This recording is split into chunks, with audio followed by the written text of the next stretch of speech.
Il Forno on Ocean Avenue. No one even fucking thought of that, right? A lot of people do. Why did you explain it? Il Forno on Ocean Park Boulevard. Don't stop saying the other place. Hey guys, no, but I'm telling you because inevitably I'll have meetings. I'm telling people you, forget. I know the listeners, and they're going to go, which one was it again? Il Forno, Ocean Park Boulevard. Forno. Ocean Park Boulevard. And you know what? That's Italian for righty. Do you know what Il Forno means? No. The oven. Oh. Thank you very much. That makes sense. Hey, I got to ask you a question. Did you see the Pacquiao fight, the Bradley Pacquiao fight? Yes. What did you think of that? No, I mean, you had to have thought Pacquiao won. Pacquiao won the fight. Okay, well, we'll go back. The city of Reno won. Right. Someone has to win when there's a fix. Yeah. Right. Was that fight fixed or just bad judges? I just think it was bad judging because I'll tell you why. I'll tell you why. If you heard Dwayne Ford, who was one of the judges for the fight afterwards, said, Tim Bradley gave Pacquiao a boxing lesson in the center of the ring. He gave him a boxing lesson, I said, are you kidding me? I mean, are you kidding me? He also said, this isn't American Idol, right? I'm being serious. Right. He also said, look, this isn't American Idol. This is boxing. Yeah. And every time he spoke, he made it worse. So, exactly. And I know Dwayne a long time. And he was a very good referee. He's been a good referee, but for this fight, well, I don't know what he was thinking. Yeah, 30 years because ago. Here's what I'm saying, Uncle Dan, what you were saying, Jay, earlier.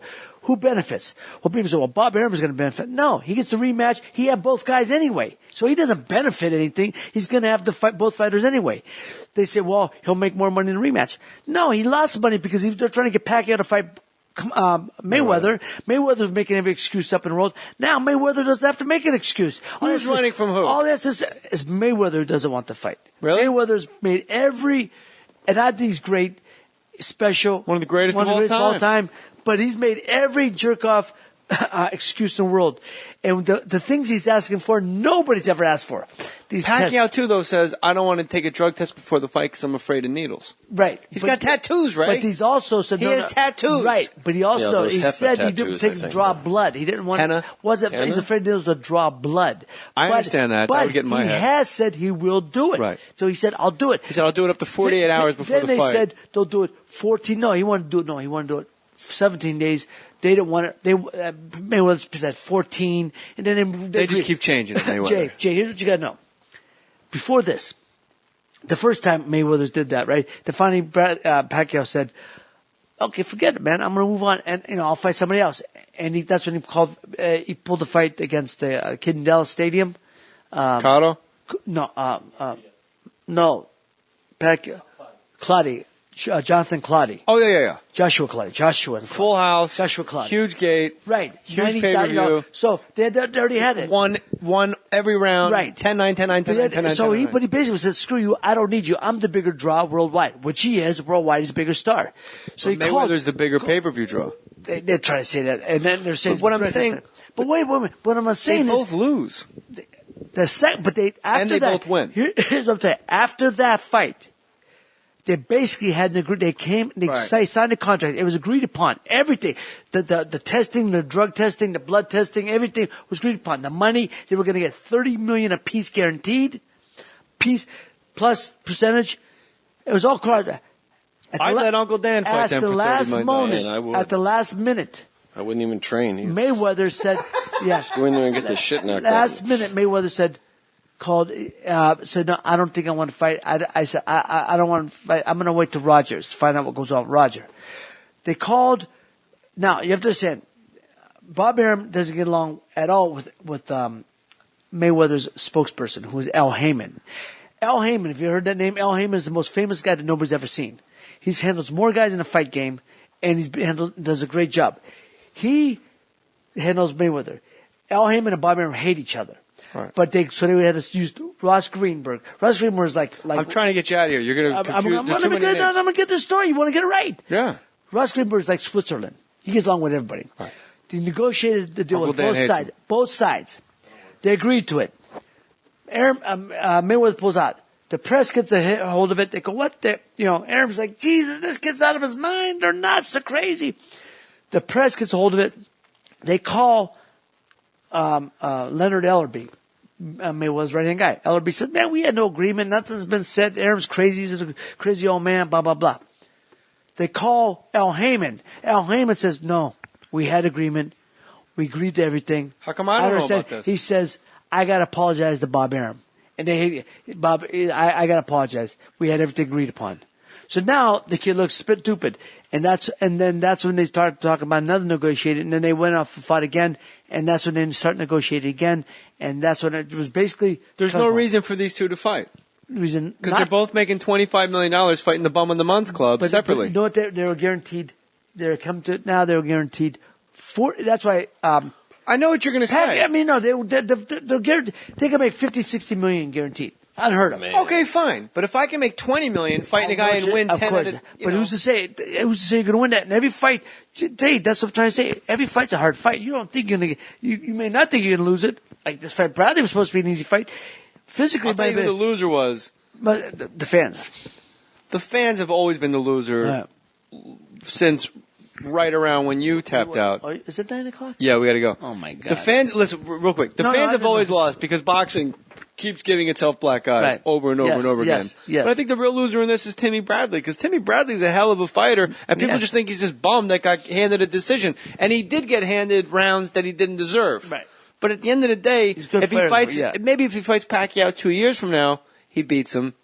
Maybe. But they got that mandatory rematch, right? No, doing the rematch, next year. Is there any way to get around that clause and fight one other guy and just let Pacquiao get a little older? They used to say, no, for a long time, you couldn't have immediate rematches. Long time. Because they said you have to defend against somebody else. So there wasn't so there wouldn't be a monopoly on the time. Oh, yeah. But they went back to the old way where you can do immediate rematches. I got one last question. Yes. Couldn't they prevent all this stuff with the bad judging and everything by scoring every round after every round and letting the fans see? No, I mean, couldn't they just do it? And then if they were trying to screw somebody, everybody would Uncle Dan, they've tried that. They've said that it won't work, and I'll tell you why. If you could see up there, they could see that you're down by 3 or 4 rounds. There's only 2 rounds. What would be the reason to go out? I mean, it's just like right. Haymakers. Or you would think. Well, that's what I mean. Or do some rap, you're on the incline. Or the other guy. Work for you. Or the other guy. You're going to run for 2 rounds. Yeah. It's no good. And the people cause a lot of, they see the people in the audience see it. They go, they get nuts. It could be fights, things going on in the audience, or people leaving during the fight. You know what I mean? No, it doesn't make sense. Not during the fight. All right. It's the stupidest question I've ever heard. Well. I wish I'd never been broiled. They've talked about that for a long time. Showing live scoring. It won't work. Ray's book, The Good Son, is not out yet. It comes out, I think, late September. September 18th. All right, but you can pre-order it on Amazon. Go to Amazon through jmoore.com. I can't talk today. Click the Amazon link. On jmoore.com, click the Amazon link. Do you have any regrets in your career? Obviously, there's. You know what? That might be the dumbest fucking thing I've ever said to anybody. You killed a guy, died at your. Any regrets, Ray? No. When I say regrets, I can't say regret. That's just God's will. I don't. God gives, God takes away. That's right. And for me, and I don't question. And I don't know why that happened for whatever reason. But since then, I've become like the Korean people have adopted me. They've become. That's great. They've always treated me with nothing but love. Have you gone over there? Yes, I have. And I'm going to be going back in for the book and the documentary when short. But I've been over there. What's the documentary? The documentary based on the book called The Good Son. And they finished it, and they're going to several film festivals. And they're talking to HBO about doing it. We'll see. So we'll see. But I've been treated very well. And the only regret, here's the regrets I do have. I regret that I didn't fight Camacho in my prime, in our primes. That we should have fought like 83, 84. What about just regretting it wasn't in a different town? How do they decide where the fight's going to go? Reno was always a great town for me. Always a great town. Not that night, pal. That night. So took it right in the shitter that night. Green line, baby. But it was a great. But that's the regret for not fighting Camacho in our prime. If I was you, anytime I went to Reno, I would just do donuts on its front lawn. And, fuck you, Reno! Beep, beep. Throw beer cans out the door, and then just drive down the freeway and come back to L.A. But you wish you could have fought Camacho. You really hate this guy. No, at that time, but not now. We get along. I see him now. I get a kick out of him. I really do. I enjoy him now. He's funny as hell. Yes. He pulled crazy as catch it, but he pulled Sugar Ray out of retirement by calling him gay. And he's Remember that? I see you, Ray. Sitting ringside, sissy. Hi, Ray. Don't you remember all that shit? I don't remember when he did that. I don't know what he was called. I don't remember. There's a lot of that calling guys gay in this boxing. No, ring, it was just Perret and Camacho. Those are the only two times it ever happened. And he slapped Ray around. He slapped the shit out. I thought Ray was going to win because Ray's like a DC guy. Yeah. And I thought, you don't call a proud brother from DC gay and then have a fight out, like, it's on. No, and he beat the shit out of Ray. And Camacho wasn't to beat the shit out of the guy. And he stopped him. And Camacho can't punch a lick. And they're like, yeah, Ray hurt his calf. Yeah, and his face and his ears. It just wasn't a bad man. It just wasn't the time, Who do you wish you could have fought that you never fought? Aaron Pryor. Yeah? Yeah. That would have been. And let me tell you something. Everyone says, Vietnam, 1969. They talked about Pryor and Camacho. Both of them. We were negotiating with both. But Pryor, great fighter, but style. See, Lexus was the wrong style for him. Lexus was straight up. I'd have been underneath him. And I felt very confident about catching him. If you ever remember watching Pryor fight, Pryor would get dropped. Guys were dropping him left, right. He'd get up and knock him out. But he'd be up, but his chin was up in the air. I said, if I tap that chin, I'm going to tap. He ain't going to get up. That was the one fight I wish. But Aaron's great. I mean, I've got to be good friends with Aaron. He's wonderful. Do you wish you never fought Kim? No. You can't. See, you can't go say, oh, no. You can't. I wish it would happen. Didn't happen, but not fighting him. No, I was. It was a great fight. If that didn't happen, it'd go on. You'd be watching on ESPN Classic all the time. Yeah. But you also probably would have retired at 34 if that didn't happen. No, I was getting out of my style of fighting was not made for a long career. My style was made for a short career. You'd be slurring your speech if that fight. No, one thing I'm most proud of, I can still spell fight. I can still spell it, Jay. Spell it right now. Yeah, FITE. Yeah. There you go. Ray, I really appreciate you. My pleasure. 29 and 5, 23 KOs out of 29 fights is really amazing. Jay, people ask me what's my record, I say 30-4. I do not admit to the Camacho fight. So when you ever see me look and say, well, Ray, no, it's 29-5 instead of 30-4. I will not admit to. There's no doubt. Well, you had. I can't believe a guy. I signed paper. People say, write your record on. I put 30-4. I can't believe a guy from the Sahara in Vegas actually said to you, "This is how it went down. Yeah. If it was here, we could have helped you out." Yeah. Well, you would have got the decision because we could have handled it. So much money bet on you that time couldn't handle it. Make sure you get the book, Morons, Warriors, Mormons, Marines.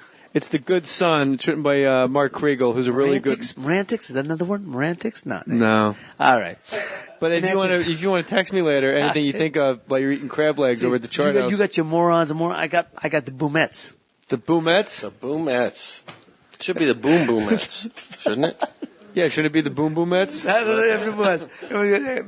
My backup singer is the boomettes. I don't know, Jay, I'm delirious right now. You should do a lounge act like LaMotta back in the day, Go to Gladstone's and be like, who's got the fish? I fought Sugar Ray so many times I should got diabetes by now. Ray, Boom Boom, Dice, Clay, Mancini. I appreciate you coming on the podcast, and I appreciate you being patient with me, interrupting you a lot. But I knew for the listener I wanted it to not just be, then this guy I fought, then that guy I fought, because there was a journey. And your grandfather had to split. Uncle Firpo used to abuse your father. Big hands. And he had big hands, bigger than Uncle Dan's whole head. Jay, I appreciate you having me on. I appreciate it. Can I actually do one thing for me? Yeah. Because I told my son, I say, no, very few do a better impression than you do of Christopher Walken. Well, Ray Mancini, if you fought, Aaron Pryor in his prime, it would have been a barn burner. Yeah. I don't think it would have went past 8 rounds, maybe 6, 5, 7 tops, because they're both brawlers.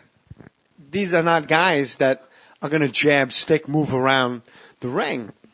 These are guys. I sound like Larry Merchant. I'll do Larry Merchant calling your fight with Aaron Pryor. Jim, Ray Mancini is a guy from Youngstown, Ohio. Where's Aaron Pryor from? Cincinnati. And Aaron Pryor, of course, a crosstown rival in Cincinnati. Tonight, the state of Ohio that is round on both sides and high in the middle will have to meet on common ground. Wait, what he doesn't know is the lights are out. You've already knocked out Pryor 4 hours ago. But for your son, Leonardo, Christopher Walken's a big fan of your father's. And it must hurt you to see Livingstone Bramble pepper your father's face with shot after shot with that bow around his neck like a voodoo man from Jamaica St. Croix. So thank you, Leonardo, for coming, and Tina, and Angie, and Uncle Dan. Thank you, Ray Mancini. My pleasure, my brother. You're just one of the good guys, man. I appreciate you. That means a lot, brother. It means a lot. You're a good guy who's a good son. I appreciate that. Listen, you morons, go to jmoore.com, click the Amazon link, and pre-order this book. Let's make sure people know the great story, the great journey that is Ray Boom Boom Mancini. And with that, my friends, in the great words of Warren Zevon, Boom Boom Mancini.